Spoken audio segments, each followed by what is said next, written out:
आज आपण मेथीपासून मस्त अशी कडी-गोडे बनवून तयार करणार आहोत. अगदी चविष्ट आणि खमंग हे कडी-गोडे तयार होतात आणि करायलाही तेवढेच सोपे आहेत. चला तर आपण आता रेसिपीला सुरुवात करूया. बघा मिक्सरच्या पॉटमध्ये 7 ते 8 मिरच्या घातलेल्या आहे, लसूणच्या पाकळ्या घातलेल्या आहे आणि एक मोठा चम्मच भरून बघा मी यामध्ये जिरं घालून घेतलेलं आहे आणि चवीनुसार यामध्ये आपण मीठ घालून घेऊया आणि यामध्ये कोथिंबीर सुद्धा घातलं तरी चालेल. बघा अशा पद्धतीचं जाडसर असं आपल्याला वाटण तयार करून घ्यायचं आहे बघा. आता हे वाटण तयार झालं यामधलं बघा 1 चम्मच मी जे वाटण आहे ते कढीसाठी आपल्या गोड्यासाठी काढून ठेवत आहे. त्यानंतर बघा त्याच मिक्सरच्या पॉटमध्ये बघा दही घालत आहे. दह्याची कढी खूप छान लागते. तर तुम्ही जर कढी करत असाल तर दह्याचाच उपयोग करा. यामध्ये बघा 1 चम्मच मी बघा बेसन घातलेलं आहे आणि वरून थोडासा कोथिंबीर सुद्धा घातलेला आहे. याचं आपल्याला छान असं बॅटर तयार करून घ्यायचं आहे. आता कढी गोडीसाठी आपण मेथी वापरतो. त्यामध्ये बघा 1 वाटी आपल्याला बारीक अशी मेथी चिरून घ्यायची आहे आणि त्यामध्ये थोडासा मी कोथिंबीर सुद्धा घेतलेला आहे. मेथी छान स्वच्छ धुवून घेतली आहे आणि निथळून घेतलेली आहे आणि मेथी कट करताना अगदी आपल्याला अशी बारीक अशी मेथी कट करून घ्यायची आहे. 3-4 लोकांसाठी जर तुम्ही बनवत असेल तर 1 वाटीवरून मेथी आपल्याला कट करून घ्यायची आहे. मेथी जर भरपूर प्रमाणामध्ये घातल्या तर गोडे बांधायला थोडं भारी जातं. त्यामुळे मेथी थोडीशी आपल्याला कमी घ्यायची आहे. त्यानंतर बघा जे आपण वाटण बनवून घेतलेलं आहे ते वाटण घातलेलं आहे आणि यामध्ये बघा आता जेवढं बेसन बसेल तेवढं बेसन आपण यामध्ये घालून घेऊया. पूर्णपणे तुम्ही बेसनसुद्धा वापरू शकता किंवा मी यामध्ये बघा ज्वारीचं पीठसुद्धा वापरलेलं आहे. आता बघा हे आपल्याला व्यवस्थित असं मिक्स करायचं आहे आणि त्यामध्ये थोडेसे पावडर मसाले वापरायचे बघा धनिया पावडर घातलेली आहे, हळद घातलेली आहे थोडंसं जिरंसुद्धा यामध्ये घालून घेतलेलं आहे. थोडासा हिंग घातलेला आहे.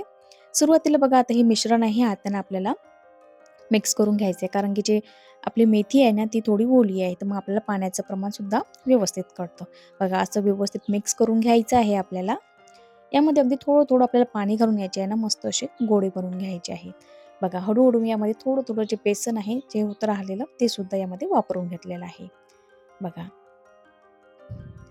बघा आता व्यवस्थित मिक्स करायचं आहे. यामध्ये बघा 1 ते 2 चम्मच मी तेलसुद्धा घातलेलं आहे. बघा आता हे मिश्रण आपल्याला छान असं थोडं-थोडं पाणी घालायचं आहे आणि मस्त असं याचा गोळा बनवून घ्यायचा आहे आपल्याला. बघा अशा पद्धतीचा मस्त असा गोळा बनवून घ्यायचा आहे आणि याला आता 5 ते 10 मिनिटं आपण याला झाकून ठेवूया. तोवर आपण कढी बनवून घेऊया. बघा आता कढई ठेवलेली आहे. कढईमध्ये बघा मी थोडंसं यामध्ये तेल घालून घेतलेलं आहे. त्यामध्ये फोडणीमध्ये बघा 2 लवंगा आणि 4-5 मिरे टाकलेले आहे आणि अर्धा चम्मच त्यामध्ये मी मोहरी घातलेली आहे आणि थोडासा कढीपत्ता सुद्धा घातलेला आहे आणि हिंग घातलेला आहे. पाव चम्मच यामध्ये बघा मी हळद घातलेली आहे. आता हे मस्त अशी आपली जी कढीची फोडणी आहे ना ती तयार झालेली आहे आणि आपण जे मिश्रण बनवून घेतलेलं आहे, ते मिश्रण यामध्ये मी घालून घेत आहे. बघा. आता यामध्ये पाणी घालून घ्यायचं आहे. ते कढी बनवताना थोडीशी पातळ बनवायची आहे आपल्याला. गोडे घातल्यानंतर ही कढी थोडीशी घट्टसर होते बघा. तर अशा पद्धतीने आपल्याला मस्त असं कढी उकळी येईपर्यंत आपण जे मिश्रण भिजून ठेवलेलं आहे ते सुद्धा आता छान व्यवस्थित झालेलं आहे. आता आपण याचे छान असे गोळे बनवून घेऊया.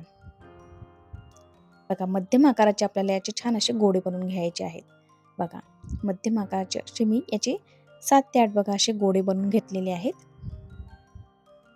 बघा आपले गोळे सुद्धा बनवून झालेले आहेत.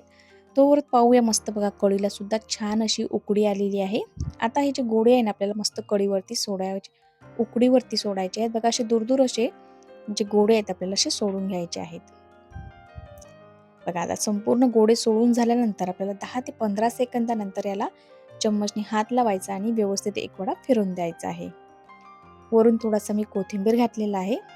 बघा अगदी साधी आणि सोपी मस्त अशी ही आपली चमचमीत कढी गोड्याची रेसिपी बनवून तयार झालेली आहे. तुम्हाला रेसिपी आवडली असेल तर लाईक, शेअर आणि सबस्क्राईब करायला विसरू नका. अ, एक व्हिडिओ बनवायला खूप मेहनत लागते तर प्लीज मला सपोर्ट करा. माझी रेसिपी आवडली असेल तर प्लीज कमेंट करून नक्की सांगा की रेसिपी तुम्हाला कशी वाटलेली आहे. बघा मस्त असे जे गोडे आहेत ना ते मस्त असे आपले झालेले आहेत बनवून. बघा आता गोडे शिजले कसं समजायचं? गोडे शिजल्यानंतर पूर्णपणे बघा मस्त असे वर तरंगतात ते कढीवरती. तर आपले जे गोडेची रेसिपी आहे ती बनवून तयार झालेली आहे. तर एकदा रेसिपी नक्की तुम्ही ट्राय करून बघा. खूप छान लागतात. पोळीबरोबर, भाताबरोबर आणि भाकरीबरोबर तुम्ही खाऊ शकता. पण भाताबरोबर खूप छान लागते. तर संपूर्ण रेसिपी बघितल्याबद्दल धन्यवाद. लगेच भेटूया नवीन रेसिपीसोबत. तोपर्यंत बाय.